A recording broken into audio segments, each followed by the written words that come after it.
Assalamualaikum warahmatullahi wabarakatuh. Kali ini kita akan sama-sama sharing, sama-sama belajar terkait manajemen luka bakar. Jadi, apa itu luka bakar? Bagaimana respon tubuh menghadapi atau ketika terjadi luka bakar, sampai ke penata laksanaannya kita akan bahas di materi kali ini. Oke, kita mulai. Jadi yang pertama atau outline yang akan kita bahas pada materi kali ini terkait definisi, penyebab, lokasi kejadian, dan prevalensinya. Kemudian secara patofisiologi luka bakar, jenis, derajat, dan keparahan, luas luka bakar, dan juga penata laksanaan prehospital awal dan lanjut. Jadi luka bakar itu diapain gitu ya.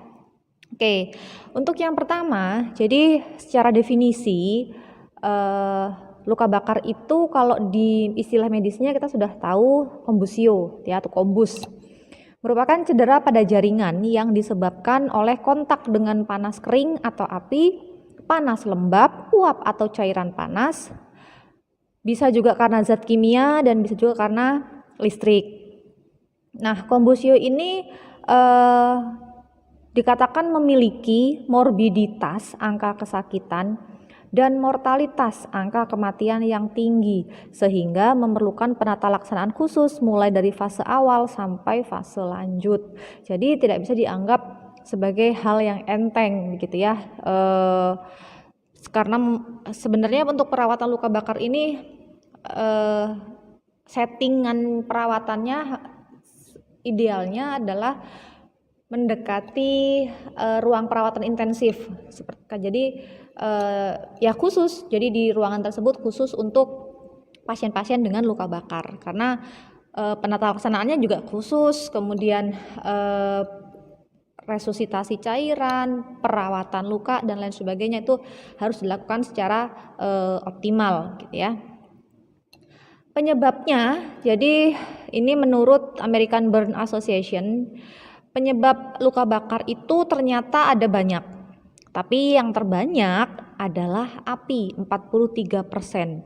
Disusul penyebab yang lain adalah cairan atau uap panas 34%. Kemudian kontak dengan benda panas. Kemudian ada juga lain-lain ya 7% bisa karena paparan sinar matahari yang terlalu lama gitu ya. Kemudian akibat zat kimiawi 3% dan juga listrik 4%. Perlu diperhatikan di sini bahwa meskipun luka bakar akibat listrik ini merupakan penyebab yang paling rendah, tetapi secara kerusakan jaringan atau efek yang ditimbulkan cukup parah pada luka bakar akibat listrik, karena kedalaman kerusakan jaringan gitu ya itu cukup dalam dan juga bisa mempengaruhi ke kelistrikan jantung juga, sehingga tidak bisa meskipun penyebabnya hanya sedikit atau 4%, tapi harus mendapatkan penanganan atau pemantauan secara optimal atau intensif begitu ya. Lokasinya di mana yang sering banyak terjadi? Jadi masih menurut American Burn Association 73% kejadian luka bakar itu di rumah. Entah itu kebakaran, entah itu konslet arus listrik gitu ya. Kemudian juga ini yang terbanyak karena ledakan tabung gas, itu juga banyak kejadiannya terjadi di rumah. Kemudian di industri 8%, di jalanan 5%, di tempat rekreasi 9%, dan juga lain-lain ini 9%. Jadi sebenarnya luka bakar ini bisa terjadi di mana saja gitu ya. Di Amerika terdapat 1 orang mengalami luka bakar setiap 34 menit. Jadi katakan 1 jam itu ada 2 orang yang terkena luka bakar. Itu di Amerika Serikat.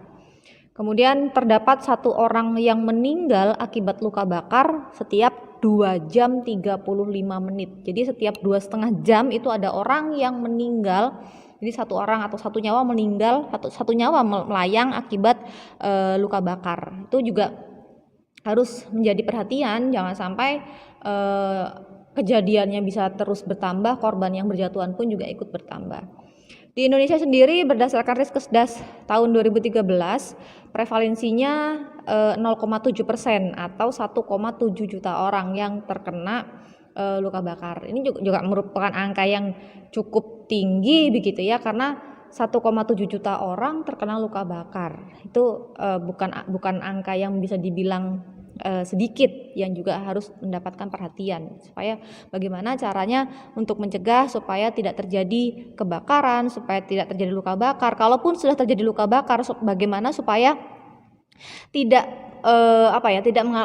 tidak mengalami mortalitas dan menambah angka morbiditas.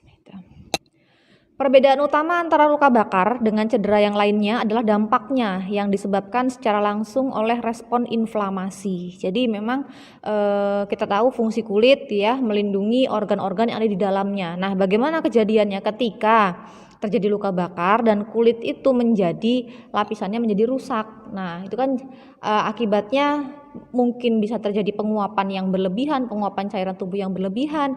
Benda asing misal merupakan bakteri, virus, jamur itu bisa masuk ke dalam tubuh dengan mudah karena bariernya rusak. Nah, karena itulah sebabnya terjadi perbedaan yang cukup signifikan antara luka bakar dengan luka akibat cedera yang lainnya. Karena respon inflamasinya yang terjadi secara bisa dibilang secara sistemik gitu. Secara patofisiologi, jadi luka bakar mulai terjadi pada suhu di atas 44 derajat Celcius. Berlangsung dalam 24 jam pertama.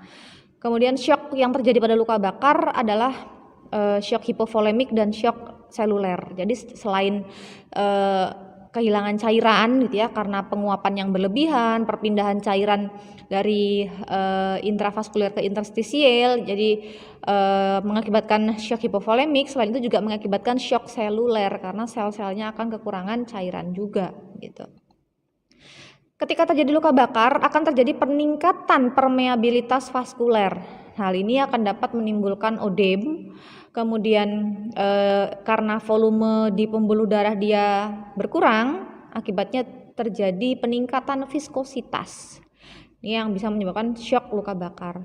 Kemudian mekanisme lain yang mendasari terjadinya shock adalah karena adanya peningkatan permeabilitas vaskuler, jadi terjadi penurunan cairan intravaskuler, hematokritnya meningkat. Kemudian akan juga meningkatkan viskositas darah, akibatnya terjadi shock luka bakar juga. Itu secara patofisiologi. Jenisnya, jadi jenisnya bisa dikatakan luka bakar kompleks atau luka bakar non kompleks. Kalau luka bakar kompleks itu yang dulu disebut sebagai luka bakar mayor. Dikatakan mayor atau kompleks ketika luas luka bakarnya lebih dari 10% pada anak atau lebih dari 15% pada orang dewasa. Kemudian kalau luka bakar non kompleks dia atau luka bakar minor gitu ya dulu menyebutnya, ini yang kurang dari 10% pada anak dan kurang dari 15% pada orang dewasa. Itu secara klasifikasinya. Jadi dilihat dari luas luka bakar yang terkena pada individu tersebut, pada anak ataukah pada dewasa. Kurang dari 10 atau lebih dari 10% pada anak, kurang dari 15 atau lebih dari 15% pada orang dewasa. Derajat luka bakar. Sekarang kalau kita berbicara tentang derajat luka bakar, kita akan berbicara tentang dalamnya kerusakan lapisan kulit. Jadi ada yang derajat 1 atau superficial. Di sini hanya terjadi kemerahan dan juga sifat dari kulitnya akan menjadi kering, ya. Jadi belum terjadi kerusakan pada area epidermis. Jadi hanya timbul kemerahan saja. Jadi kulitnya masih utuh, gitu ya. Belum terjadi kerusakan epidermis, hanya saja terjadi perubahan warna, jadi kemerahan. Kemudian yang derajat 2 atau parsial, dia sudah bisa sampai ke lapisan dermis begitu ya. Bisa muncul bula di situ. Jadi bula berisi cairan, warna lukanya pink, kemudian dia mulai lembab karena terisi oleh cairan. Kemudian kalau derajat 3 kerusakannya sudah sampai pada lapisan subkutan. Nah, ini biasanya terjadi pada luka bakar akibat listrik gitu ya. Seperti yang saya sampaikan di awal bahwasanya luka bakar pada akibat listrik, karakteristik kerusakan jaringannya dia cukup dalam sampai ke area subkutan ya. Biasanya warnanya coklat, hitam dan dia kering. Kondisi lukanya. Itu derajat luka bakar. Ada derajat 1, derajat 2 dan derajat 3. Oke, ini terkait masih derajat ya, derajat luka bakar. Jadi ini yang gambar sebelah kiri atas itu masih di derajat 1, sehingga secara penampakan masih di lapisan epidermis, hanya muncul kemerahan saja, belum terjadi kerusakan epidermis. Sedangkan yang di gambar kanan atas itu sudah mulai muncul bula, itu masih meskipun masih di area epidermis tapi dia sudah mulai muncul bula dan warnanya mulai memudar ya, tampak lukanya basah. Kemudian yang di gambar kiri bawah itu juga masih derajat 2 tapi dia sudah lebih ke dalam artian lapisan epidermisnya sudah mulai terkelupas. Kemudian kalau yang gambar di sebelah kanan bawah itu yang luka bakar derajat 3 itu memang karakteristik luka bakarnya dia khas. Lukanya berwarna kehitaman karena memang jaringan yang rusak itu sudah cukup dalam. Ini yang gambar di kiri atas itu luka dari dada sampai ke perut itu masih di derajat 2 gitu ya, karena tampak kemerahan kemudian basah dan lapisan epidermis sudah hilang. Sedangkan yang di gambar kanan gitu ya, itu gambar tangan itu sudah menunjukkan luka bakar derajat 3, sudah sampai ke lapisan subkutan, bahkan sampai ke lapisan tulang terlihat, tulang dan tendonnya terlihat. Itu yang di area telapak tangan sudah dalam kondisi nekrosis atau mati karena sudah berwarna hitam ya, karena memang ini pasien ini adalah pasien luka bakar akibat sengatan listrik. Jadi anak SD umur kelas anak umur kelas 5 SD gitu ya, terkena kabel atau apa ya, arus listrik yang ada di sawah atau perkebunan gitu. Kemudian yang gambar ini satu pasien gitu ya, tangan dan kakinya, dia seorang tukang bangunan yang jatuh dari lantai 2 ketika dia sedang bekerja, kemudian dia tersangkut di kabel listrik sehingga tangan dan kakinya menjadi terkena luka bakar. Ini juga tergolong di luka bakar derajat 3 karena memang sudah cukup dalam lukanya sampai muncul ke kehitaman seperti itu gitu. Itu terkait dengan derajat luka bakar yang dilihat dari kedalaman kerusakan jaringan kulitnya. Oke, sekarang kita berbicara terkait keparahan luka bakar atau burn severity. Jadi dihitungnya, jadi ada rumusnya gitu ya. Kapan luka bakar itu dianggap parah, kapan luka bakar tidak dianggap parah. Jadi ada yang namanya burn index atau BI gitu ya. Rumusnya adalah setengah dikali luas luka bakar derajat 2 ditambah luas luka bakar derajat 3. Ingat hukum matematika. Jadi luas luka bakar derajat 2 ditambahkan dulu dengan luas luka bakar derajat 3. Ada berapa persen di situ? Gitu ya. Jadi misalkan ada yang derajat 2 ada 10%, yang derajat 3 ada 5% misalnya. Jadi ditambahkan dulu 15% baru dikalikan setengah. Gitu ya. Jadi sesuai dengan hukum matematika. Dikatakan parah ketika burn index-nya lebih dari skor 10. Itu dianggap parah. Tapi kalau yang masih kurang dari 10 itu masih belum dikatakan parah. Kemudian secara prognosis dapat dihitung dengan menggunakan rumus prognostik burn index atau PBI. Kapan dikatakan mortalitasnya tinggi, kapan dikatakan mortalitasnya rendah gitu ya. Jadi dihitung dulu dari burn index tadi, setelah ketemu angkanya baru ditambahkan usia. Jika burn index-nya lebih dari 85 itu bisa dianggap sebagai mortalitas tinggi. Akan tetapi juga prognostik di sini juga terkait dengan penyakit-penyakit penyerta yang lain atau kondisi-kondisi kesehatan secara fisik dari si pasien gitu. Oke, sekarang terkait dengan luas luka bakar. Jadi sampai saat ini masih digunakan metode rule of 9, membagi luas permukaan tubuh secara anatomis dengan kelipatan 9. Jadi kepala kalau secara utuh dihitung 9%, kemudian tangan 9%, dada sampai ke perut 18%, kemudian punggung 18%, kaki kanan, kaki kiri masing-masing 18%, dan area genital 1%. Itu dengan menggunakan kelipatan 9. Atau ada juga metode dengan menggunakan palmar gitu ya, atau telapak tangan, yang diasumsikan satu telapak tangan ini atau satu telapak tangan pasien itu sama dengan luas luka bakar 1%, sehingga untuk lebih cepat biasanya digunakan untuk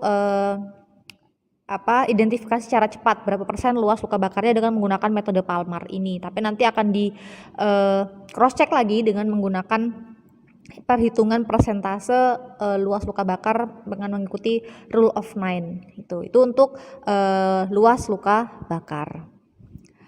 Sekarang bagaimana penata laksanaan gawat darurat pada cedera luka bakar, mulai dari prehospital, penata laksanaan awal sampai ke penata laksanaan secara lanjut. Penata laksanaan prehospital yang pertama adalah ketika terjadi kejadian kebakaran misalnya, atau ada orang yang terbakar misalnya. Yang harus dilakukan pertama adalah menghentikan proses kebakaran tersebut. Jadi ketika ada orang yang sedang terbakar begitu ya, disuruh untuk berhenti, jangan berlari, karena dengan dia berlari bertambah dengan kekuatan angin maka akan bisa menimbulkan apinya semakin membesar. Kemudian instruksikan orang tersebut untuk menjatuhkan dirinya ke tanah atau ke di sekitarnya dia yang lokasinya di sekitar aman gitu ya. Kemudian disuruh untuk berguling. Tujuannya adalah untuk menghentikan proses menyalanya api, sehingga diharapkan dengan dia bergulung atau berguling-guling gitu ya, apinya akan segera mati. Jadi konsepnya adalah stop, drop, and roll. Stop, dia harus berhenti, jangan berlari. Kemudian drop, dia menjatuhkan dirinya ke alas gitu ya, ke tanah atau ke area yang sekitarnya yang aman gitu ya. Kemudian roll atau berguling. Jadi supaya apinya bisa segera padam. Itu penata laksanaan prehospital.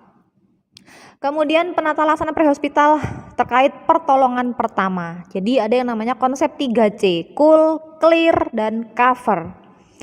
Cool yang pertama adalah alirkan air selama setidaknya 20 menit. Ketika terjadi luka bakar akibat bahan kimia, airnya dialirkan selama kurang lebih 1 jam. Jadi ini pertolongan pertama pada luka bakar jenis apapun gitu ya. Jadi ketika memungkinkan di situ diguyur dengan menggunakan air bersih selama kurang lebih 20 menit. Kalau misalnya tadi akibat bahan kimia, maka mengguyurnya dengan menggunakan air selama kurang lebih 1 jam. Fungsinya apa? Untuk menghilangkan sisa-sisa bahan kimia yang kemungkinan masih menempel di area kulit, sehingga mengguyur atau membilasnya dia memakan waktu yang cukup lama, kurang lebih 1 jam. Kemudian clear, singkirkan apapun yang dapat membakar yang tidak menempel. Kemudian lepas perhiasan, lepaskan pakaian yang terkontaminasi bahan kimia. Jadi tadi misalnya terjadi luka bakar akibat bahan kimia, ya segera dilepaskan jas labnya misalnya atau apronnya misalnya yang terkontaminasi oleh bahan kimia. Kemudian cover, balut dengan non-adherent dressing gitu ya. Jadi balutan yang tidak lengket atau tidak langsung menempel pada area lukanya gitu.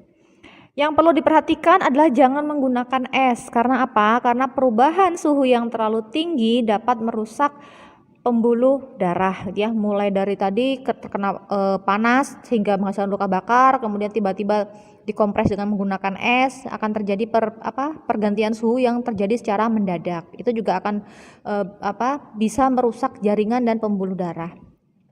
Kemudian jangan menggunakan zat-zat apapun, cukup disiram dengan menggunakan air saja. Jangan mengoleskan pasta gigi, putih telur, mentega, kecap, dan lain sebagainya, karena zat-zat tersebut juga tetap mengandung bahan-bahan kimia. Kemudian jangan pecahkan lepuhan atau bula tadi. Karena apa? Karena bisa berpotensi sebagai jalan masuknya kuman, virus, atau bakteri yang dapat memperparah kondisi luka. Penata laksanaan awal. Jadi bagaimana begitu ya ketika terjadi luka bakar, tadi kan penata laksanaan prehospital, sekarang penata laksanaan awal. Tetap dengan menggunakan konsep ABC, kemudian ditambahkan D dan ditambahkan E. Airway, breathing, circulation, disability, dan exposure. manajemen jalan nafas airway, kontrol jalan nafas, breathing dukung ventilasi atau pastikan ventilasinya berjalan dengan adekuat, kemudian circulation, manajemen shock, atasi shock luka bakar, kemudian disability, pemantauan neurologis dan atau kaji status neurologis pasien, kemudian yang E adalah manajemen nyeri dan hipotermia, atasi nyeri dan cegah kejadian hipotermia. Kita akan bahas satu persatu, mulai dari airway dulu. Obstruksi jalan nafas terjadi pada 25-33% pasien luka bakar. Hal ini terjadi tidak hanya karena trauma inhalasi, tetapi karena juga odem yang masif atau odem yang terjadi di seluruh tubuh akibat adanya luka bakar. Meskipun tidak terjadi trauma inhalasi, tetapi bisa terjadi obstruksi jalan nafas. Karena apa? Karena odema yang terjadi pada seluruh tubuh bisa juga terjadi di area jalan nafas sehingga bisa menimbulkan obstruksi jalan nafas. Kemudian luka bakar yang disertai oleh trauma inhalasi akan mengalami angka mortalitas atau angka kematian 27,3% lebih besar dibanding tanpa yang disertai dengan trauma inhalasi. Jadi kalau pada pasien dengan luka bakar kemudian ada trauma inhalasi, dia angka kematiannya 27,3% lebih besar dibandingkan dengan yang tanpa trauma inhalasi. Kalau dia trauma inhalasi saja atau yang tanpa trauma inhalasi, angka mortalitasnya hanya sekitar 4,5%. Kemudian kerusakan silia pada jalan nafas ya tadi karena adanya obstruksi, ada karena trauma inhalasi, dia akan mengakibatkan pasien menjadi sulit untuk mengeluarkan sekret sehingga sekret tadi bisa tertumpuk di area jalan nafas. Itu terkait dengan airway. Nah, ya hal yang perlu diperhatikan adalah tadi kondisi odem pada pasien luka bakar. Jadi odem pada pasien luka bakar bisa terjadi di sekujur tubuh, termasuk salah satunya adalah di area wajah ya, yang odem ini akan berlangsung secara masif selama 24 jam sampai keesokan harinya begitu. Sehingga yang perlu diperhatikan adalah kemungkinan pasien jika membutuhkan intubasi harus segera dilakukan.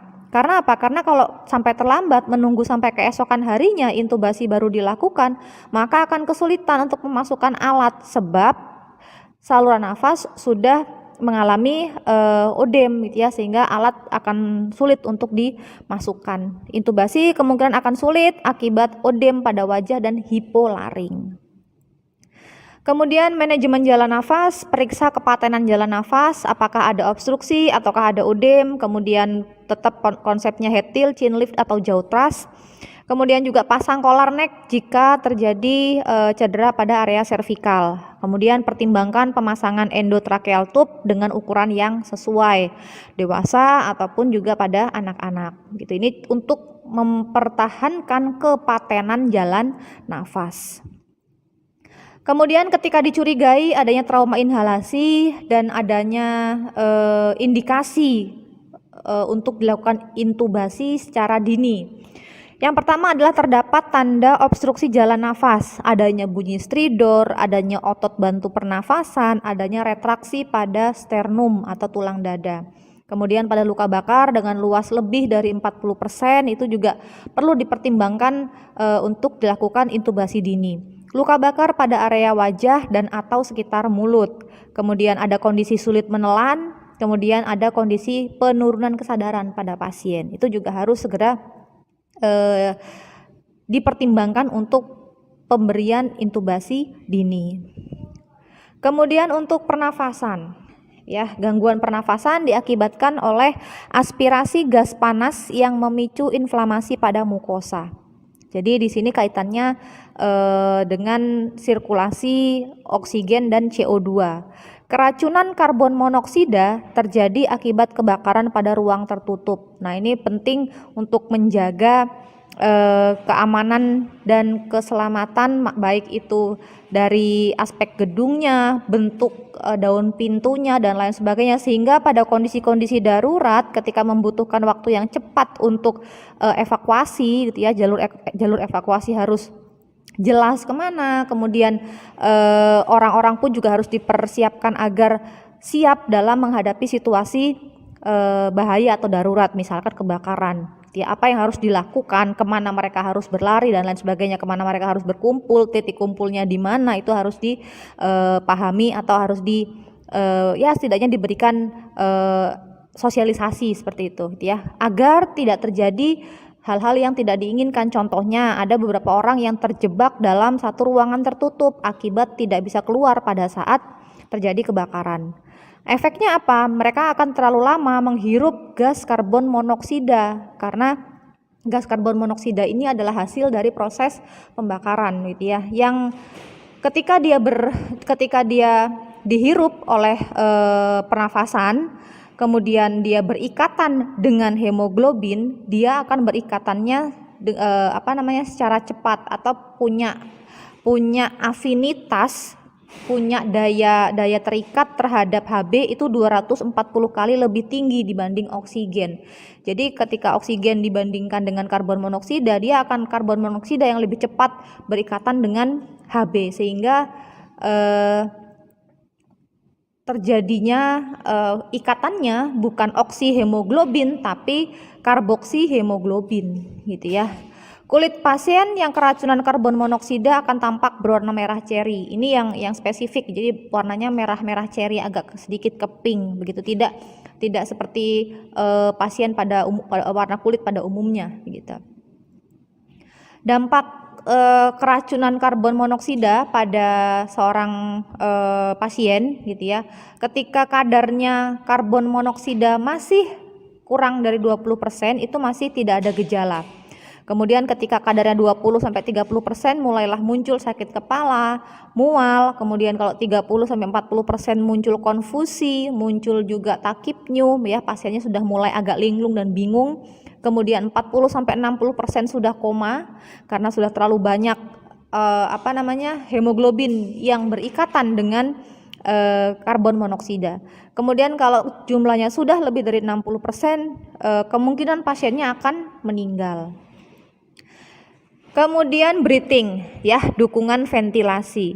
Periksa kecepatan dan kedalaman nafas serta auskultasi bunyi paru bilateral kedua belah paru-paru, kanan dan kiri. Kemudian head up atau tinggikan kepala tempat tidur 30%, ini untuk mencegah ödem pada leher dan dinding dada. Kemudian berikan oksigen 100% dengan menggunakan non-rebreathing masker.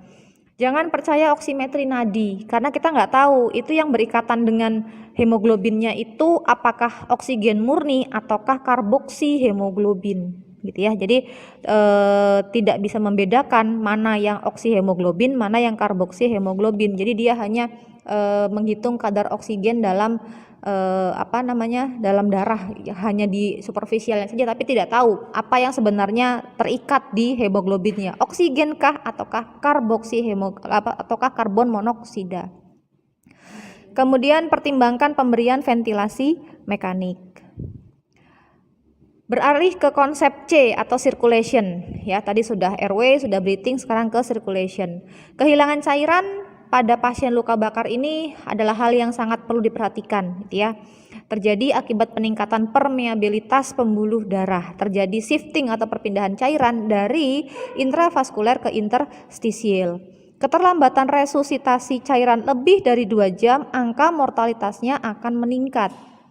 Ödem terjadi pada 4-6 jam pertama dan akan terus berlanjut sampai dengan 24 jam pasca kejadian luka bakar. Pasien yang membutuhkan resusitasi cairan adalah pada orang dewasa dengan luas luka bakarnya lebih dari 15% dan pada anak-anak dengan luas luka bakarnya lebih dari 10%. Itu baru membutuhkan resusitasi cairan. Di bawah itu masih cukup dilakukan pemantauan saja. Tapi kalau luas luka bakarnya sudah 15% pada orang dewasa atau 10% pada anak-anak, sudah wajib hukumnya mendapatkan resusitasi cairan. Manajemen syok pada pasien luka bakar. Jadi hal pertama yang harus dilakukan adalah memasang akses intravena di 2 jalur. Hal ini dibutuhkan untuk segera memasukkan cairan yang kadang jumlahnya cukup banyak, begitu ya. Dipasang pada area yang tidak luka, kemudian diutamakan vena pada tangan dan lengan karena resiko plebitis pada kaki itu lebih tinggi. Kemudian hitung kebutuhan resusitasi cairan sesuai dengan luas luka bakar. Hitung luas luka bakar derajat 2 dan derajat 3 saja. Jadi yang diikutkan untuk penghitungan rumus resusitasi cairan hanya yang derajat 2 dan derajat 3 saja. Derajat 1 tidak dihitung. Cairannya yang kristaloid yaitu ringer laktat, kemudian masih tetap seperti konsep yang sebelumnya, separuh dari kebutuhan cairan diberikan pada 8 jam, kemudian sisanya pada 16 jam berikutnya. Waktu pemberian dihitung sejak kejadian luka bakar, bukan pada saat pasien masuk ke rumah sakit. Ya, jadi penting hukumnya untuk mengetahui jam kejadian luka bakar. Jadi menghitungnya bukan pada saat sejak jam pasien masuk dibawa ke UGD atau dibawa ke rumah sakit, tetapi dihitung sejak luka bakar itu terjadi. Kemudian untuk manajemen syok yang lain adalah pemantauan balans cairan. Di sini pasien perlu dipasang kateter urin untuk mengukur output urin. Ini formula yang bisa digunakan untuk menghitung resusitasi cairan. Ini menurut ATLS 2018, akan tetapi memang yang banyak digunakan sampai saat ini masih rumus orang dewasa 4 cc dikalikan kilogram berat badan dikalikan luas luka bakar. Kemudian kalau yang pada anak-anak 2 cc dikalikan kilogram berat badan dikalikan luas luka bakar ditambah kebutuhan faal untuk anak-anak gitu ya. Jadi masih banyak dipergunakan rumus dewasa 4, anak-anak 2 plus kebutuhan faal. Kemudian disability pemantauan neurologis, jadi periksa respon pasien dengan metode AFPU, alert atau pasien sadar penuh, kemudian verbal, pasien harus dipanggil terlebih dahulu untuk mengkaji respon pasien, kemudian dengan menggunakan rangsang nyeri atau pain, ataukah pasiennya sudah unresponsif atau tidak memberikan respon. Kemudian bisa juga dengan menggunakan respon pupil, jadi menggunakan pen light gitu ya, dilihat pupilnya apakah masih bereaksi terhadap cahaya ataukah tidak. Penurunan kesadaran dapat diakibatkan oleh hipoksemia, hiperkarbia atau hipovolemia, sehingga memang penting hukumnya untuk mengkaji kadar oksigen dalam darah, kemudian kadar karbon monoksida mungkin, ataukah status dari cairan pada tubuh pasien gitu. Kemudian exposure, manajemen nyeri dan hipotermia. Jadi ada konsep baru yaitu menutup luka dengan menggunakan cling film atau plastik bening begitu ya. Dia yang langsung menempel pada area luka. Kenapa digunakan plastik ini? Karena plastik ini tidak bersifat lengket pada luka, kemudian lukanya bisa terlihat sehingga perkembangan lukanya bisa terpantau begitu. Meminimalkan nyeri, mencegah kontaminasi karena benda asing tidak bisa masuk ke area luka, kemudian mencegah kehilangan cairan, ini menggantikan fungsi kulit ya, supaya cairan tidak menguap. Kemudian memungkinkan untuk memonitor luka karena lukanya bisa terlihat. Kemudian selimuti pasien untuk mencegah kehilangan panas tubuh, kemudian tinggikan area luka bakar melebihi jantung untuk menurunkan odem dan meningkatkan aliran balik ke arah vena. Kemudian berikan suhu cairan infus mendekati suhu tubuh. Ini juga tidak boleh yang terlalu dingin atau tidak boleh terlalu panas. Karena apa? Karena untuk mencegah kondisi hipotermia. Kemudian yang tidak kalah pentingnya juga pemberian agen-agen analgesik pada pasien luka bakar gitu ya, untuk mengurangi sedikit rasa nyeri. Jadi obat-obatannya bisa mulai dari tramadol, ini yang mungkin rendah begitu ya, ketamin, morfin, kemudian fentanyl dan meperidin. Akan tetapi hal yang perlu diperhatikan adalah atasi hipoksia terlebih dahulu, kemudian atasi juga syoknya terlebih dahulu sebelum pemberian analgesik. Karena bagaimanapun juga oksigen dan cairan itu harus diperhatikan terlebih dahulu seiring dengan proses perawatan, kemudian baru diberikan obat-obatan analgesik. Penata laksanaan lanjut untuk efek yang bisa terjadi pada pasien-pasien luka bakar adalah kompartemen sindrom. Jadi akibat adanya penekanan pada area tersebut akibat odem gitu ya, sehingga menjadi membesar. Lepaskan cincin, gelang, kalung, balutan atau pakaian yang melingkar. Karena tadi odem bisa terjadi secara masif sampai ke 24 jam. Hindari membalut dengan cara melingkar. Kalaupun memang harus dengan cara melingkar, gunakan balutan yang tidak terlalu ketat. Kemudian bisa juga dilakukan fasiotomi atau eskaratomi. Untuk tetanus atau mencegah tetanus begitu ya, kaji riwayat imunisasi pasien, apakah sudah pernah mendapatkan imunisasi tetanus ataukah belum. Kalau misalkan tidak terkaji, mending langsung diberikan tetanus toksoid untuk mencegah terjadinya tetanus. Terlebih untuk luka yang terkontaminasi atau luka yang kotor begitu ya, harus langsung diberikan imunisasi TT. Kemudian mencegah muntah dan aspirasi. Ini pada pasien dengan luas luka bakar yang lebih dari 20%, terjadi mual dan distensi abdomen, itu langsung dipasang selang NGT ya. Kemudian transfer ke unit luka bakar. Seperti yang saya sampaikan di awal tadi, bahwa perawatan pada pasien dengan luka bakar ini seharusnya dilakukan dengan konsep ruangan yang intensif, sehingga tidak mudah orang keluar masuk yang bisa bisa menyebabkan terjadinya infeksi. Ini terkait fasiotomi atau eskaratomi gitu ya. Jadi prosedur pembedahan memotong fasia atau eskar untuk mencegah kompartemen sindrom yang diakibatkan karena luka bakar. Pasien perlu dirujuk atau ditransfer ke unit luka bakar. Kriterianya antara lain luas luka bakar derajat 2 itu lebih dari 10%. Atau ada luka bakar pada area wajah, tangan, kaki, genital, dan perineum. Luka bakar derajat 3, berapapun luas luka bakarnya, itu sudah harus ditransfer ke unit luka bakar. Kemudian luka bakar akibat listrik gitu ya, termasuk kilat, ini juga harus ditransfer ke unit luka bakar, plus dilakukan pemantauan pada kondisi kelistrikan jantung, sehingga harus dilakukan rekam EKG.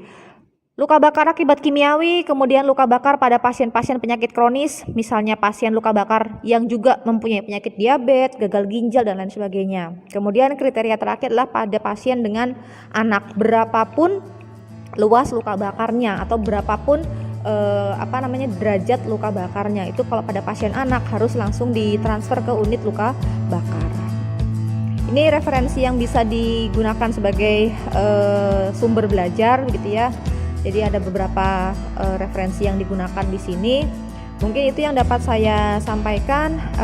Atas kurang lebihnya saya mohon maaf. Saya akhiri. Assalamualaikum warahmatullahi wabarakatuh.